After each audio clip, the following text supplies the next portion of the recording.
All right, welcome, welcome. If you've been here before, it's so great to see your smiling faces. If you're new here, I'm so glad you came to join us, and I hope you find this to be a really good use of your time.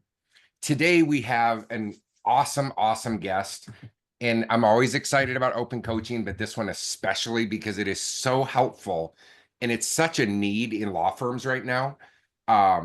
So we have Chad Cornelius with us from Search360, um, who specializes in modern web design.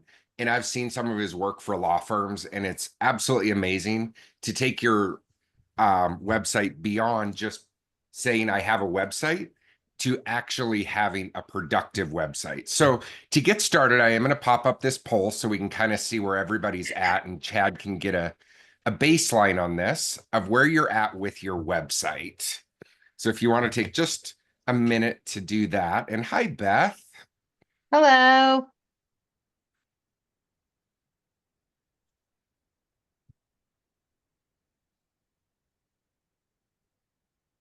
And I just want to make sure the poll is showing. There we go. Yep, it is. And I'll share the results when we're done here, Chad, so you can get that. Sure. Do you want me to answer? Yeah, absolutely. Go for My it. website needs an overhaul. I've been working on it for over a year. I always tell Beth mine does too. And I just make the necessary tweaks. And someday we'll get to an overhaul. All right.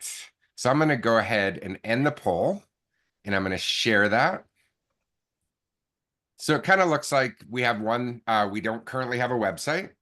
A couple, we have a website, but it just serves as an online presence. One, it generates some inquiries, and one is really doing well with generating leads. So that's awesome. And then we have two, our website does what we want it to do, but it needs an overhaul. So that's kind of where everybody's at. And I'm going to turn this over to Chad to take over. All right. Well, hello, everybody. It's really good to be here. I'm in north central Wisconsin. It's rainy, it's gloomy, and it has been kind of a brutal spring, cold and wet. And I don't know why I'm surprised every year. So I'm not sure where everyone else is at around the United States, but I hope you're doing good. So about 3 weeks ago, John came across me somehow, I think through a mutual client or something, and he asked if I would come do a talk here. And I was like right away, like super honored, super excited. I picked the one further out so I'd have more time to think about it and plan and do. And I started thinking about it almost that day. And I was like so excited. I'm like, I'm going to talk about, search engine optimization and load speed times and user interface and user experience and title tags and meta descriptions and ranking factors and algorithms. And all of a sudden I stopped myself after like a day. I'm like, nobody really wants to hear all that stuff, you know? But it was like, this is like the stuff that gets me excited, the stuff that I love to do. And I love working with small, medium businesses, law firms. I have a lot of law firms I work with. So then I went back and I reread John's email and I'm like, oh, he says talk about myself. And I was like, oh no. So I was like off base there. So I don't love being the center of attention. So I had to rethink about what I was going to talk about today. And so I started going through it, and it really made me look back on how I got where I am. Where I started, how I got into digital marketing and advertising, and in the middle, starting my own company, and where I am today, doing a lot of SEO consulting and web design work and internet marketing. So you are going to hear a little about my history. I didn't want to like talk about myself, but I think it's good to understand who I am, where I've been, and why I do things the way I do. It's a little different than what I see out there day to day. And the ideas were planted early, and they're really the same today, which is really, it's been really interesting for me to look back on it. So I hope that you learn something about me. And then I will, at the end, talk about some broad things to think about and important things to get right. I call them ingredients to success for your website, but I'll go into that. So I am just gonna, John, do I just start my slideshow and share my screen, or are you gonna run my slideshow? Doesn't Nope, matter to me. go ahead and share. You're good. So I'll bring in my slideshow and then I just click share screen. Yep.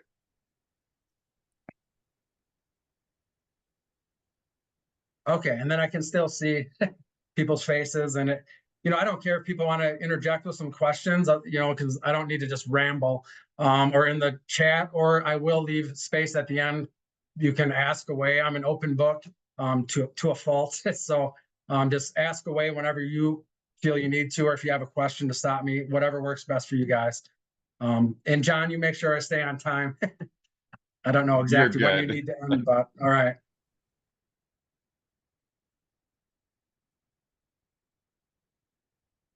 So, all right, so I just named it your digital law firm, leveraging your website for sustainable growth, powerful online hub for your firm. And then my name is Chad Cornelius. My company is called Search360.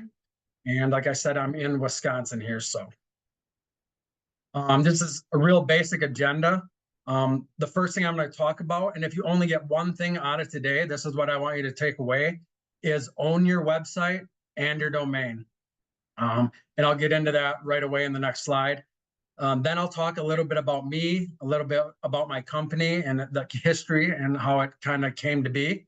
And then at the end, I'll talk about some overarching key ingredients and considerations for your law firm's website. And then, of course, questions and answers. So that's kind of the agenda.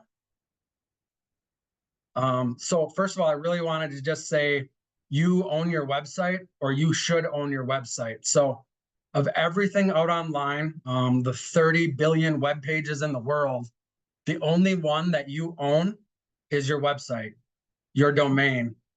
And it could be the fact that you don't even own it. Somebody else controls and owns it. So that's what I want you to get out of this. So your website, it's like owning your website. You're owning your business online versus renting. When you control your domain, when you control your website and you truly own it, you're building equity on that like you would if you owned your house versus renting an apartment. Big box stores like Wix, GoDaddy, kind of the do-it-yourselfers, a lot of times you're paying them whatever a month, they're hosting it. You may or may not kind of build it yourself, or they build it, whatever, but you stop paying them, it evaporates, and you start back from scratch building your house. It's like your house went up in a fire, so to speak. So your domain, your website, you control what's on there. You control what it says. You control kind of like what it links out to, how it functions. Everything else, you're just renting. Your Facebook page, you're just renting that. Social media profiles, digital ads, online listings, everything else there, you're just renting their space. Facebook can flip a switch and just shut you down. Google changes its algorithms, it seems like weekly, if not daily, and you could just vanish. But you can't control that. But your website, you do own and control that. It'll build up links to it over time, which is like authority and handshakes for your website and votes for your website. Your domain can build up authority, your presence online. So number one, it is the only thing you truly own, your website out there, and you can build equity on that. And then two, you may think you own it, but you don't. So I really just want you to know, make sure you own and control it. And then everything you do online, everything should come back to your website. Your Facebook should link to it. Your online business listings should link to it. Blog posts, third-party softwares that you use for integrations, everything should go to that website because you own it. It should really be the center of the universe, and everything should work around it. It's really kind of an important concept. And then here at the bottom, I have make sure you own and control your web address. It used to be back in the day when I got started, companies would be like, haha, we own your domain name, you can't leave us, and that's really frowned upon nowadays. I don't see it too often, but I have seen it a few times over the last few years. So, and as far as owning your domain name, whether that's at Network Solutions, GoDaddy, Squarespace, wherever you register, it doesn't matter. Whatever email is on that domain register, that domain account, GoDaddy, whatever, that's who owns it. If that email is not controlled by you, you don't own and control your domain name. So Just really, really want to stress, you own your website, you can build equity on that like a home versus renting, and make sure that you own and control that domain name, because a lot of links will come to that domain name. And if you lose that domain name, you lose it all. Even more, you lose the foundation as well as the house itself being the website. So I don't know if anybody, just really jot that down. This is the one thing I want to make sure people take out of this, if nothing else. So. All right. And if there's no questions, just make sure you jot, do I own my website? Do I control my domain?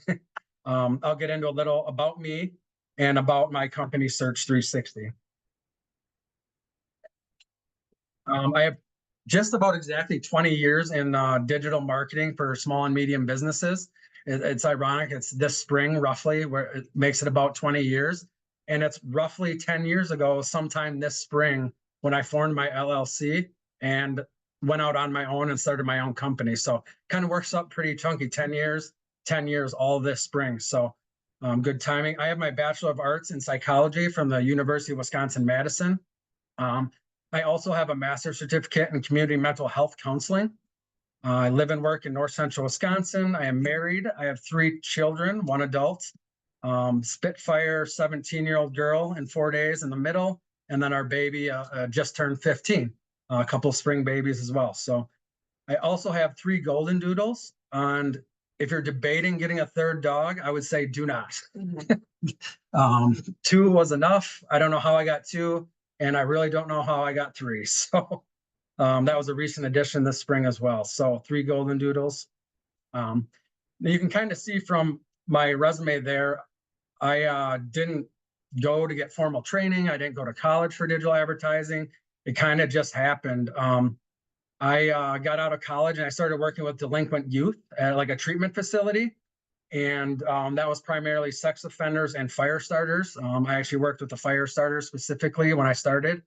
And I thought that's what I was going to do. I thought maybe I'd be a teacher. Then I got into psychology. I liked working with delinquent youth. It is also where I met my wife. So I'm glad I worked at that place. And it kind of got to a point with some young children and seeing where, I was going, maybe continuing on and finishing my master's. Kind of decided I didn't want to go into counseling. And I made the decision to take a sales job for a global corporation doing marketing sales. So that was back in about 2005. So I say from the delinquents to digital, and that's what started that. It was kind of about money. It was kind of about flexibility. So I decided to, not really being a salesman, I took the dive, went in and took this job. And that's where this 20-year journey began. And then here at the bottom, just a couple funny facts, I guess, about me. I am a middle twin of 2 school teachers. I have an older sister, a younger brother, and then a twin brother. We're in the black sheep in the middle. And then I really dislike bar soap.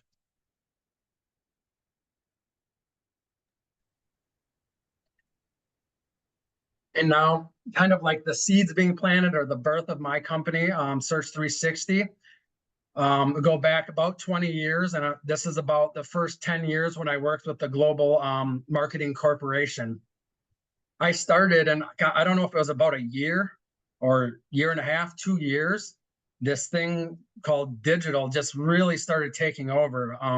Businesses started getting on search engines, businesses started getting websites, and it was a really, really seemed like overnight quick transition from like legacy and print media to digital. And our company being global, they really scrambled, and they're like, okay, we're doing these things called websites, and businesses are going to want websites. And I just immediately from day one took an interest in that. I'm pretty techie.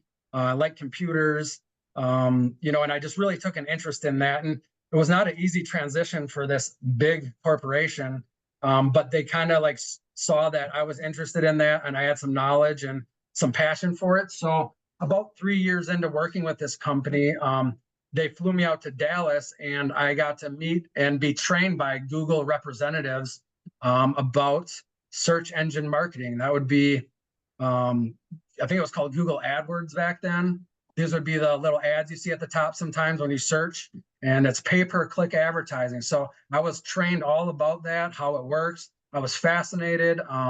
I got to do like live sales presentations, and it was just great. It really kept piquing my interest about this digital marketing. Around the same time, I don't know if it's before or after I got back from Dallas, I became like a manager. So I didn't have so much direct client sales anymore. I'm managing an office of like 7 to 10 employees, which, was a good step forward in my career. And I got to like train a bunch of other people to go do the stuff that I loved or that I found super interesting. But about around that time, all of a sudden there's this little map pack that would start popping up on search engines. And I think it was just Google Maps being integrated into the search results when you're looking for a local business. And I saw that immediately. I found that on my own, like years before my company kind of jumped on that aspect and that bandwagon. So I would literally go out to my clients, and then I would go out to my other clients that had nothing to do that I was selling, and I would get them in this little local map pack. At that time, there was up to 7 of them. So you'd search for a restaurant, up would come this little map and like 7 listings, and you would pick the one that was closest to you or read reviews or what have you. That was the start of Google's like local and targeting devices and computers by IP address, location-based advertising. It was fascinating. And, I would just do this as a courtesy to people that would buy a website with us. I'd throw it in, and it was very powerful. It was new. There was not many people in that space. And I all of a sudden I get a call one day from one of my clients that I got and sold. It was an asphalt company in north central Wisconsin. And he's like, Chad, you got to turn that thing off. And I'm like, well, what do you mean?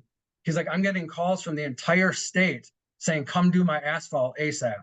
And he's just like a 1-man show or 2-man show or whatever. And he's like, I'm lucky if I travel more than an hour or two. And I didn't understand the targeting and how far it would go. I just said, go as far out as you can and target asphalt. And his phone was ringing off the hook. So that really made an impression on me. And I was like, wow, this is just something I could do free for the customer. And so I just started doing that as a throw-in, and kind of talking to my company about, hey, we got to check this out. This is really something. So between those two things, I saw the different ways websites came into search engine results page. And you'll hear me say Google, but I mean Bing, I mean Yahoo. They all follow suit to some degree, but Google is still the main player. They got in there. So I learned quickly on how you could come up in paid ads. That is how Google made their billions. That's how they came to be what they are, through paid pay-per-click advertising. That's one way. And then there's everything else. That's the organic. And now you mix in this little location-based map thing. That's still natural, organic. You don't have to pay per click. But now that was Google My Business. Now that's called Google Business Profile. Very key aspect for local businesses. So I really got fascinated about how to come up on search engines. And that's really called search engine optimization and search engine marketing. Well, a couple of years later, a little thing comes along called mobile phones. And again, that seemed like overnight. I remember my first mobile phone that could have internet on it. I still remember seeing someone was checking sports scores. And that's the first time I realized you could have internet on a phone. And my first internet phone, oh my God, I think it was a Samsung. And it was terrible. It was slow. It was clunky. And I'm like, well, this isn't that great, but really quickly, mobile changes the world. And of course, our company is like, oh my gosh, we got to catch up with this mobile thing now. Everything's mobile, mobile, mobile. Well, at that time, people would make 2 websites. They would make a desktop version and a mobile version. And when it came up on a mobile phone, then it was mobile formatted like an app kind of. Well, that was a nightmare to try to update because you want to make changes. Now you got to do it twice. It's hard enough to do it once. Google hated it because they're like a Rolodex for all these things. Their main thing they're trying to do is bring back good results quickly. And now you're doubling their work. So Google quickly said, hey, we don't like that. We don't want you having 2 slightly different websites. That makes our job harder. So then this fluid layout. So, a fluid layout, Google said, hey, this is how we want you to do it. We want it, based on the screen size, everything will resize and move. And that is still to this day the best way to build a mobile website in their preferred version. So out of all of this, and where I'm going is kind of what I learned and saw out there. I'd say around the time of Dallas. So for about 7 years of my time there, I started to think like, man, there's got to be a better way to do this. This is like something I could see myself doing on my own. But, I kept getting promoted. I kept, doing really well in the space for this company. And I now have 3 young children at home. So finally, like getting towards the end of my 10 years there, what I learned and saw was our websites were being created overseas. There was language barriers. If my clients had to make a change, they had to send an email, and less than half the time it would get changed. There was grammar issues. They didn't understand our culture. So I just started saying to my sales reps and my clients, I'd say, do not call, I'll do it. And I would take every day, 2 hours, hour out of my day, take the list of people that told me they need changes to their website, even just to switch a picture. I'd be on the phone for a half hour, 40 minutes, just to swap a picture or some text. And I'm like, man, that is terrible. That is wasting their time. That's wasting my time. There's got to be a better way. And then really, when I started forming what I saw as my business model, if I was going to do this on my own, what you started seeing was there was a lot of companies that could build a really good website. It looked really good. It was mobile friendly. It was fluid layout. It just looked great, but it cost an arm and a leg. And that company knew nothing about how to get it to come up on search engines properly. So then, company would have to hire company B. They knew how to get stuff to come up, on search engines, sometimes just in paid, sometimes just organically or, SEO. But it was another arm and a leg cost. And then pretty soon they needed somebody else for something else. Social media started coming on board, and that got more. So I was just like, holy cow. I'm in north central Wisconsin, not really heavily populated areas. They're not going to pay $2,000, $3,000, $4,000 a month to have a website and have it come up. So I really said, you know what? My idea was I want to be both the website guy and the search engine guy affordably and effectively for small and medium businesses. And that was my idea. That's kind of what I set out to be.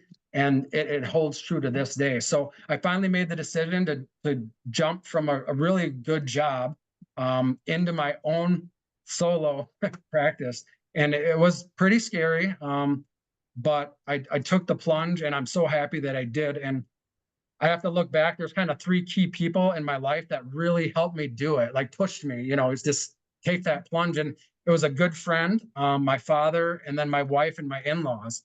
I have a good friend. He's a business owner, and he comes from a family business. Ironically, it's the same type of business as my in-laws, just coincidentally. They both come from the excavating, concrete, road construction type business, stuff I know nothing about or do. But I was out in the woods with my friend that one time, and he looked at me. He probably heard me talk about it so many times over a beer. We were out in the woods. I think we were scouting or, getting ready for hunting or something. He looked at me and he's like, dude, you just have to do this. He's like, you're so passionate about it and you have such good ideas. You have to do it. And I always go to him for like business stuff, politics, everything. He's like my confidant. And then my father passed in 2013, esophageal cancer. So that kind of gave me life is short, let's take a chance here. And then my wife and their family, my wife had benefits with her work, so that helped. I didn't have to worry about, buying health insurance for my family. And my in-laws are like, duh, why wouldn't you do it? Why would you want to work for somebody else? So I just always point to those 3 things that I look back and they're like, just do it. So I did. And that was kind of the birth of Search360. The last 10 years, it's kind of been the exact same guiding principles that I learned throughout my time with the Global Sales Corporation. And it's really to provide high quality websites and internet presence, SEO and marketing to small and medium businesses at a reasonable rate using a consultative approach. And that was really key to me. It was to be like a consultant, not a, hey, build it and bail kind of guy, more like a, hey, let's build, I'm going to build this awesome website for you to what you want, to what's going to beat your competitors. And then you're going to own it. I'm going to help with it. I'm going to do what needs to be done. And, I'm here 24/7. You have questions, you wonder about anything, you just text me, call me, email me. So it's really a partnership, whether I'm just doing a little tiny website or a giant website, or I'm doing all this other stuff. It's really been, I wanted to be like a consultant approach. So that's why I chose Search360. The 360 means full circle. It's not going to be a one and done. It's going to be like a full circle, and with your website in that middle that we put together. So that's kind of my branding. And I even had people in the beginning, they're like, Chad, you need to put on your business card that you do websites design, that you do internet marketing, or that you're a consultant, And I kept it vague with a reason, because I knew what would separate me is I'm not just a website designer. It's really that consulting and that knowledge of how to, get it out where it needs to be, whether that's social media, search engines, what have you. So that's kind of where the name comes from. And it's kind of why it is. I keep it a little vague, because I don't want to just get pegged as just a web designer. That's a very important piece of it, because we all know people buy what they see, they form impressions. And the name of the game is change in those early days, and it just accelerates. So change in technologies, algorithms, browsers. It's almost dizzying. But my cup of coffee is looking at the latest trends. It's watching the YouTube video about newest updates in the algorithms. It's really staying up with all that techie geeky stuff. And I will talk your ear off if you ever get me one-on-one. But I'm really just an open book. Like, I'll explain things, why you might want to do this, why you might do that. So that's enough about my company and me. So this next two slides, as when John told me, hey, you're going to be doing this presentation, I immediately thought of these two slides, because I used these in every presentation when I was with the other company. And even when I started my own business, 2015, 16, 17, 18, I was meeting with a lot of companies and businesses face to face. And in my slides, I would always include this. And it was just so powerful to me at that time. I even look back, I did use it once in 2022, just one time. But I'm like, should I use this slide? Because it's kind of outdated, it's a little old. But then the Pope Francis passed, and I'm like, that's a sign. I gotta show this slide. So what you're seeing here is the inauguration of the Pope in 2005, Pope John Paul, and you can see all these people gathered here to witness this event. And we see this little phone down here in the bottom right. It looks like a Kyocera Ghost to me. I'm not sure, some old cell phone. And what you're about to see in the next slide is when the very next Pope, Pope Francis, was inaugurated. So the same event in history happening, the same place, just 8 years later.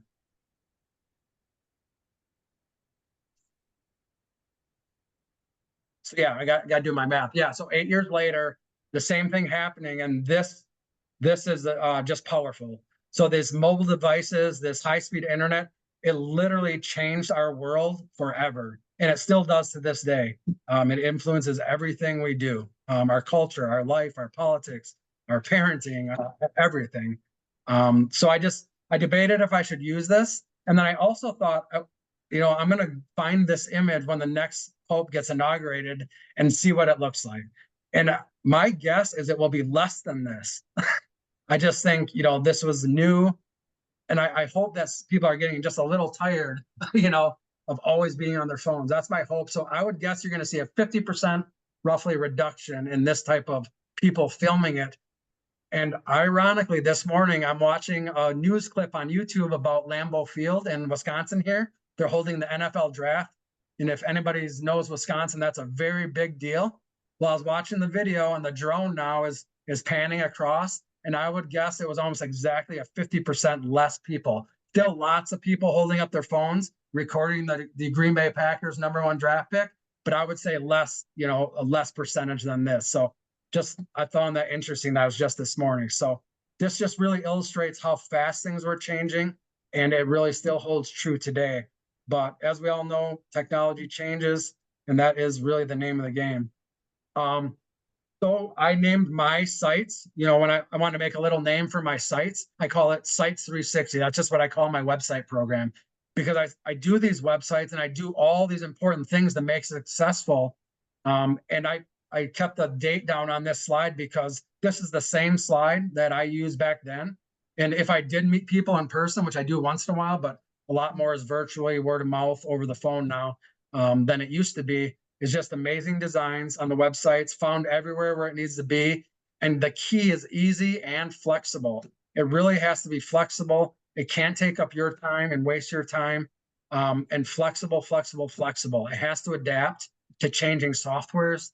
changing plugins, like Lawmatics, Clio, they have new features. It has to really plug and play and kind of be like Legos, where you can take one piece off, put a new piece in.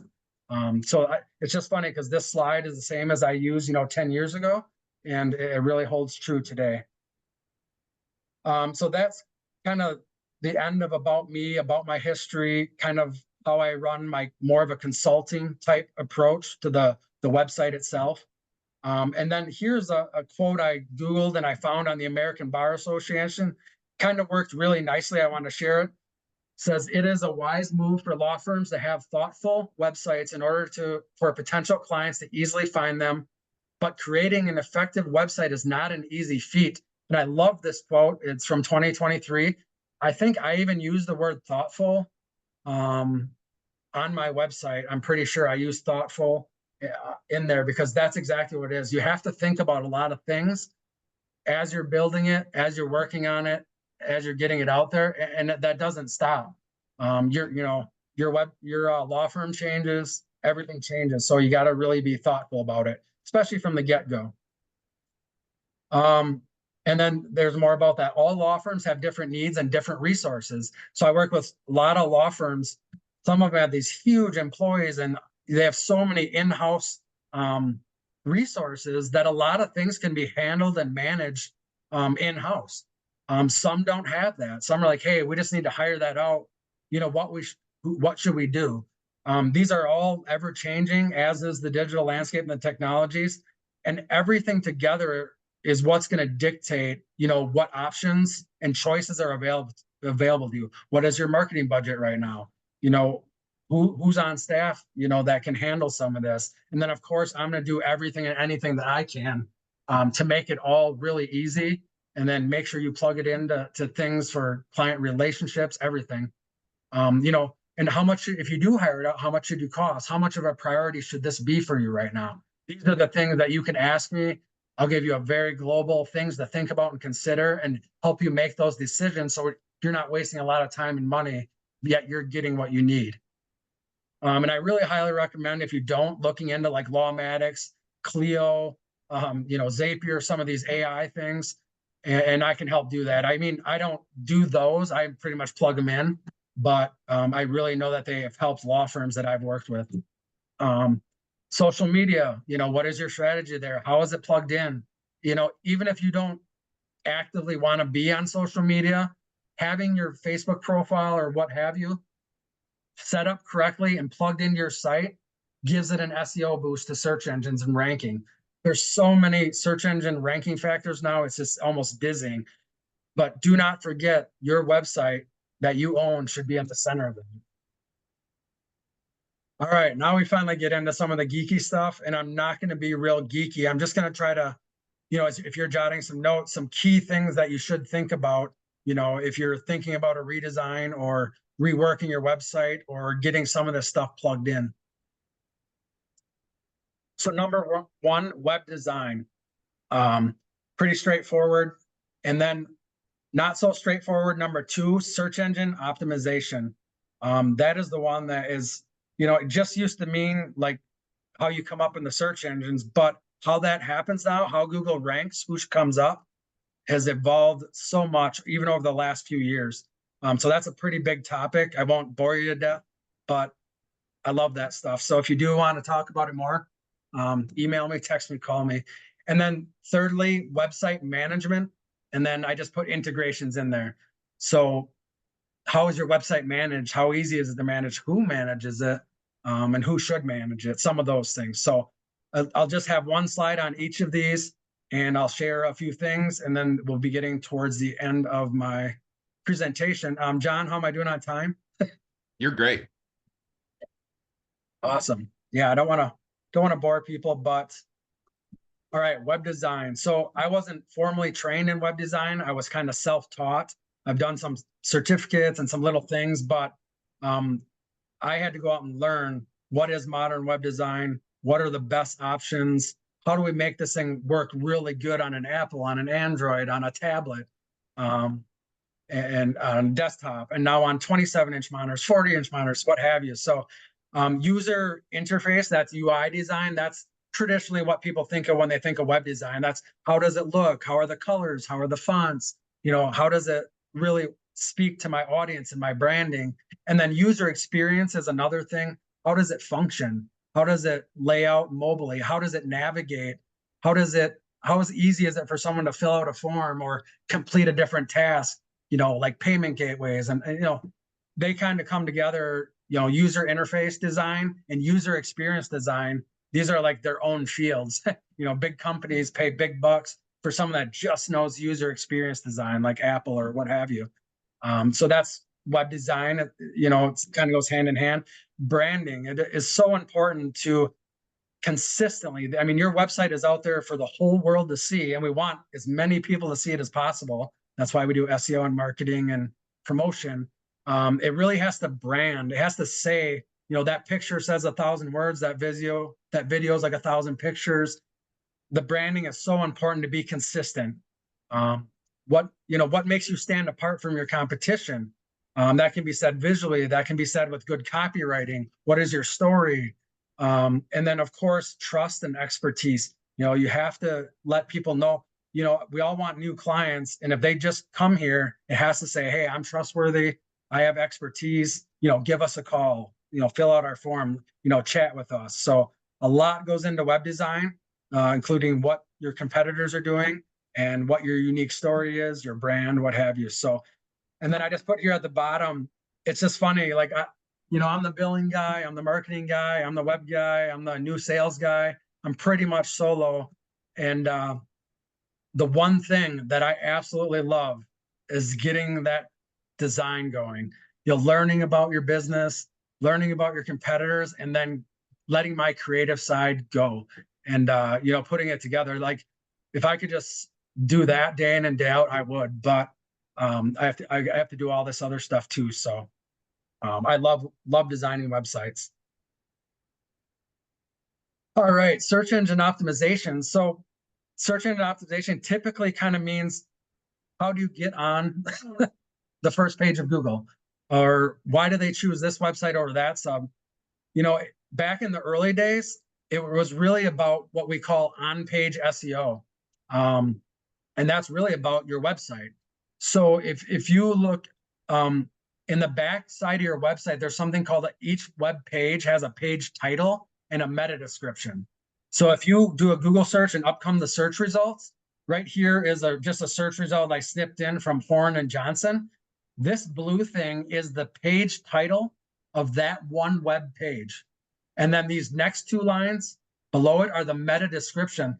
These are two pieces of technical information that are put in the back of every web page. It used to be every website just had one. So if you had 10 pages, you had one of these titles and one of these descriptions. And that's the first place the Google algorithms go to learn what that page is about. But now every web page has its own title and meta description. These are not seen on the front of the website. They're in the background. And it's really important to get these right for every page, because it basically, if you don't have words in there and somebody searches for something and it's not there, you almost have no chance of coming into the search results. So these can only be certain length. They should have the right keywords in them that page is about on the front end. That has to match the front end and the back end. They have to be in the right proportion so you're not keyword stuffing. A lot goes into them. It seems simple, but they're uber important to get right. And I love that stuff. And I just make sure I do that for my websites because I know it's that important for getting indexed. This is mainly for the organic search results, not the paid ads, the other stuff. And I love that stuff. Alt tag, same thing. There's words behind images. And if somebody can't bring up an image, it'll show those words. If somebody is visually impaired, Google's, they can read those words to them. So again, having the words that are A, about that picture, and B, it doesn't hurt if it's about the words that are on your page and you want to rank for, having those mesh up too. So just some really back-end technical on-page SEO. That used to be all on-page SEO was, but now your headers, in the page, the words that are used in your header so people can scan your information easily, having the keywords in there, the keywords on the page and the right densities, the phrases you use, the content, This all involves keyword research, et cetera, et cetera. So on-page SEO, I do these for all my clients. I make sure this is all in place. I use keyword research. So that's on-page SEO. It's pretty complex. And then off-page SEO. This is stuff that happens on other web pages, not your own. And still to this day, backlinks. Other websites that link to your website, Google tries to say they're not as important as they were. They were the only thing. In fact, they're how Google came to be. Google's early people are like, hey, let's bring up websites that have a lot of links to it. That seems to make sense because if people are linking to it, it's good, right? It's like a handshake of trust, a show of authority, and that's really how their search engine buried everyone else, was that simple concept. There's way more other things now, like social media. If your business is mentioned out there, your Facebook page is plugged into your site, Google's algorithms are reading that. That's another ranking factor. So they are less important. They're not 100% backlinks to your site, but they're still very important. Things like citations, social mentions, partnerships. If you're not linked to your local chamber, do that right away, especially if you want to target, the location you're physically in. So that's off-page SEO. That's things happening on other websites. And a part of that as well, but now we get into local SEO. We talk about the Google Maps things. It's now called Google Business Profile. Bing calls theirs, I think, Bing Places or Business, Yahoo Local. These are all location-based. They can actually just target where the phone is and then pull people around there, So that's kind of like off-page SEO, but it's its own thing now. It's another level of SEO. So local search results, thing like online listing management I do for clients, like consistency with your name, address, phone number. We call that NAP in the industry. If your name's a little different over here, on Yelp, it's a little different over here. Your phone number is different on yp.com. Your phone number is different. Not only can that confuse people that are looking around online, and people are looking, they're seeing all this stuff every day. The Google's algorithm say, hey, they're really inconsistent. Let's not rank them as high. They're not consistent with their business information. They're not trustworthy. We're going to rank them lower than this other person where they're really consistent. So we're going to rank them higher. And, local search converts. If somebody's looking for something in their city, it used to be like 80% of those searchers would convert to a customer or make a contact or a call at least. So really important to get your local SEO strategy in place and done right from the get-go. And then lastly, I'll talk about technical SEO. So these are all things that determine how Google and Bing and Yahoo bring up websites into their search results pages. This technical SEO is more about like the back end of your website, kind of the infrastructure, how it's put together, how it's crawled, how it's indexability. And then in there is page load times. That is a very big ranking factor. If your website takes 10 seconds to load, it is not going to get the rank that it could, and it's going to get people that bounce out. Their attention spans, I think someone just proved human attention span is less than a goldfish now. I think that was actually proven. So load speed. So is your server good? Is it serving fast? Are your images optimized for the web so that they're not, taking too much bandwidth? These are all parts of SEO. And, I've saw some things in the past that said SEO is harder to master than brain surgery. And while that might be an exaggeration, that really stuck with me because I'm like, as I learn more and more and it changes, I think it might change faster. SEO might change faster than the current modern practices of brain surgery. So probably not true, but you kind of get where we're going with SEO. And then there's an old joke in the industry that I like to use is, where's the best place to hide a dead body? Page 2 of Google. So I still like to use that. All right. And then lastly, website management and integrations. I just put these together because if your website's not managed well, integrations and changes and everything is just going to be a nightmare. Things to kind of ask yourself is, who manages my website now? Is it one person? Is it two? Is it four?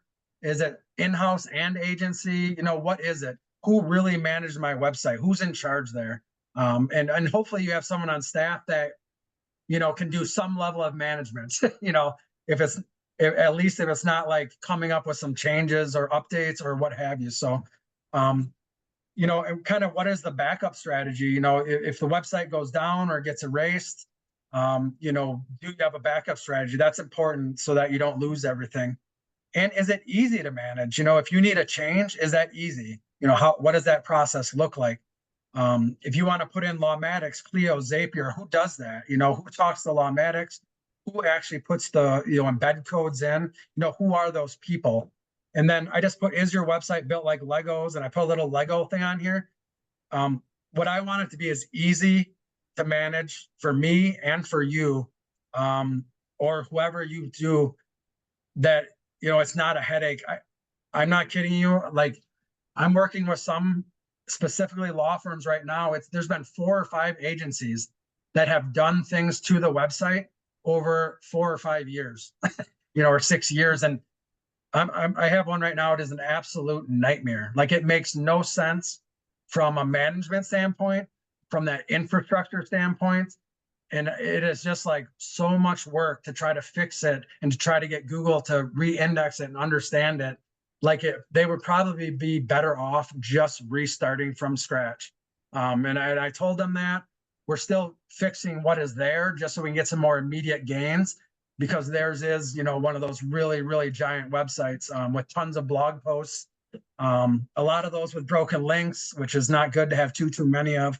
But really just know who manages it, and how easy is that process.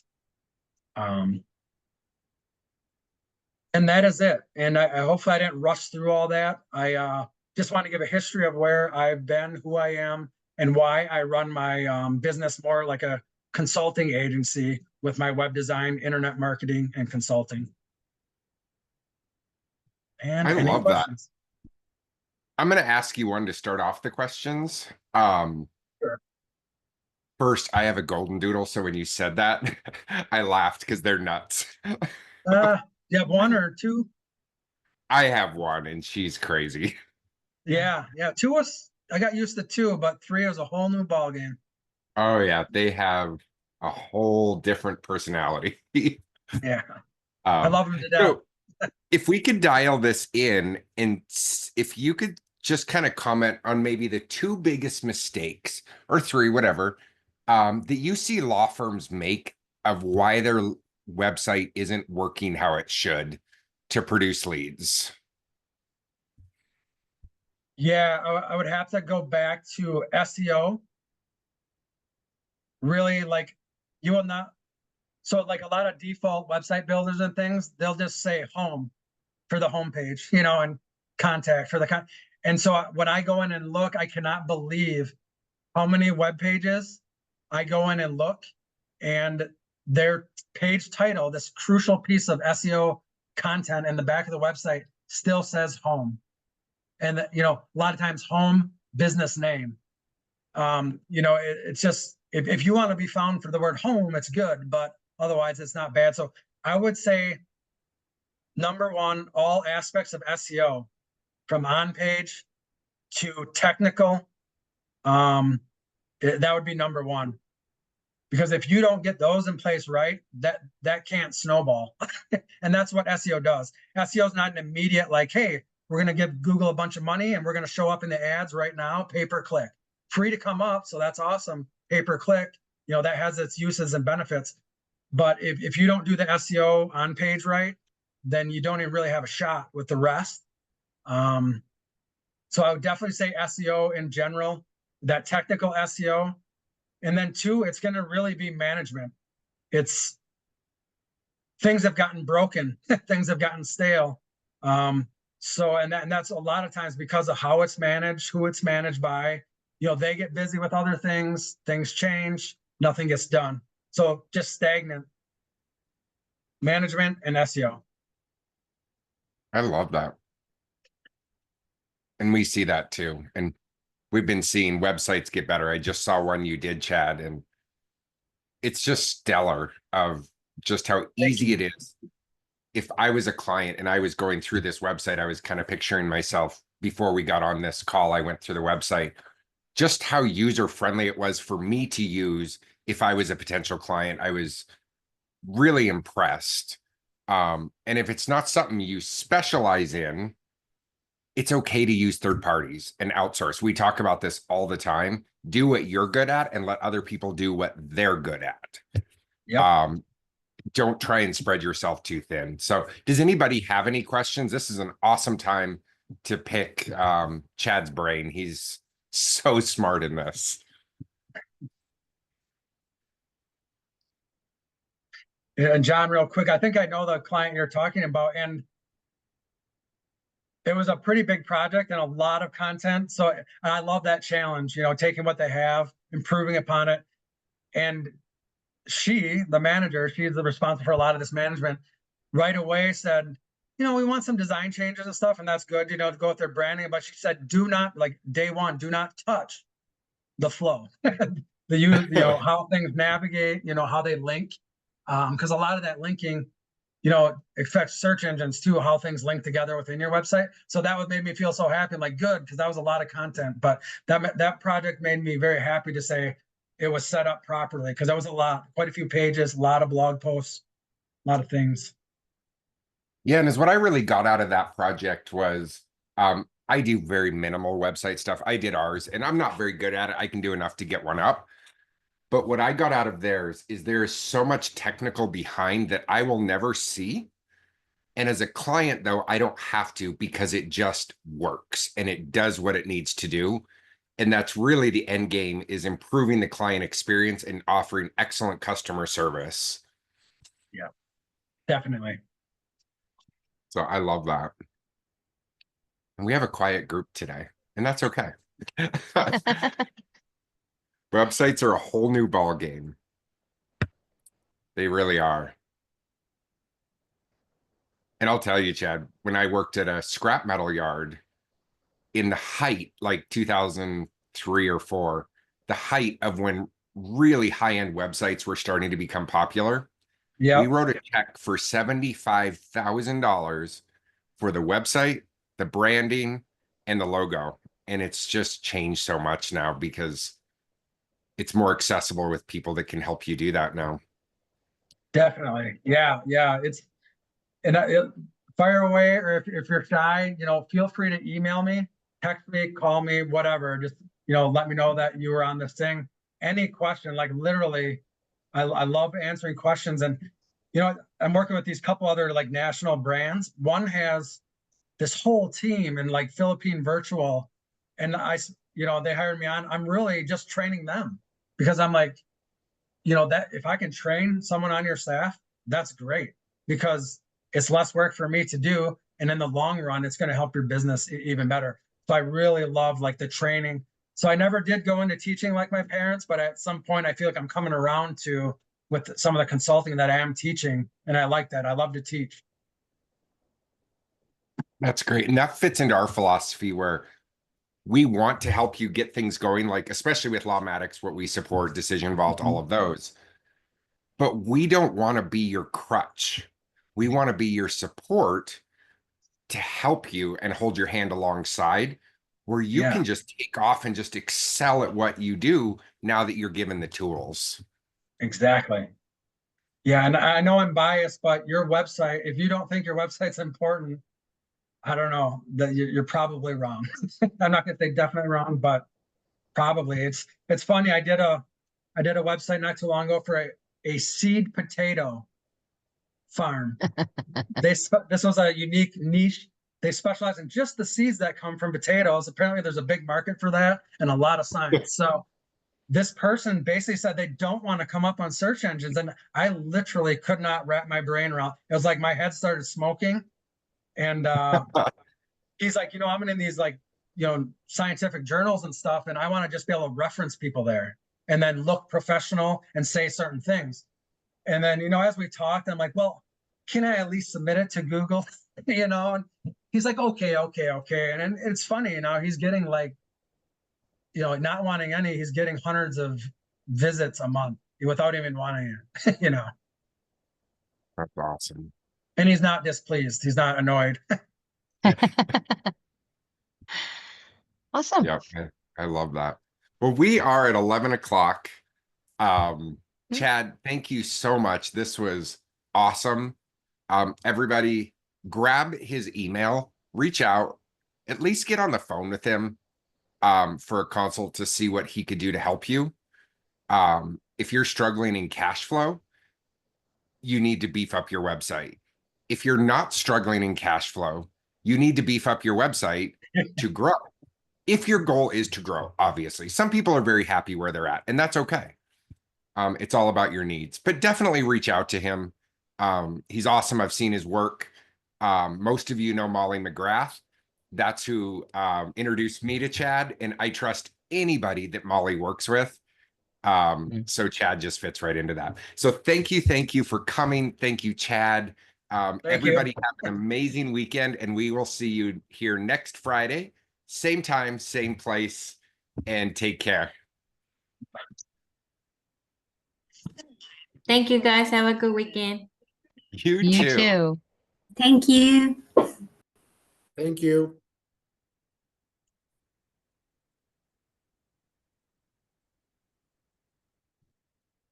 There we go.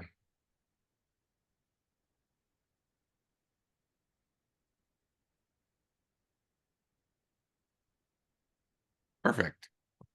I'm going to stop the recording.